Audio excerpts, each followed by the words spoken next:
Turning now to the inflation report released this week by the Labor Department. It found prices for just about everything spiked 8.5% in March. That is the highest level since 1981.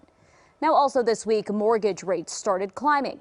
And this week, they hit 5% for the first time in 12 years. Experts expect those rates to keep climbing as the Fed raises interest rates to combat inflation. Well, all of this has triggered warnings from Bank of America that out of control inflation and a spike in interest rates could lead to a recession shock. Dr. Richard Thornburg is a founding partner of Beacon Economics. I spoke with him earlier today about those recession warnings. Inflation is always and everywhere a monetary phenomenon. There is too much money in the economy. It has to be withdrawn. The longer they wait, the more painful that process will be. And yes, potentially recession causing. Now, that's the key here. It may cause a recession, but if you do it quickly, not much of one, if one at all. The longer they wait, the more likely it is to actually cause a recession.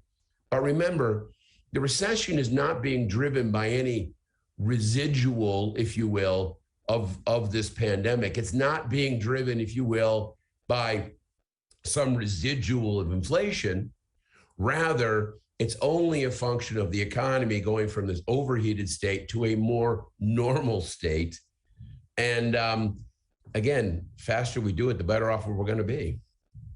Then do you feel like there's any truth in Bank of America's chief investment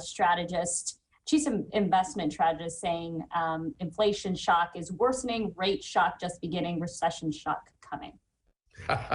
Well, I don't exactly understand his reasoning behind those comments, right? Inflation is worsening. Absolutely it is. Again, vastly too much stimulus relative to the actual size of the problem.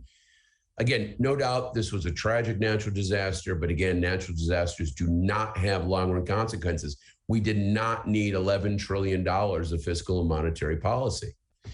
You put that much money in the economy, it's classic. You're going to have an inflationary situation driven by the excessive amount of demand and the excessive amount of money. You have to get rid of the money and the demand to get rid of inflation.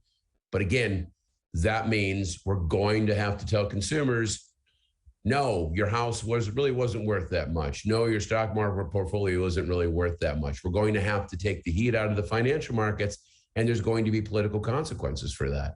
And no one wants to take that political consequence. No one wants to be that party. So they're dithering, inflation's getting worse. And as noted, the more inflation gets baked into the economy, the harder the withdrawal is.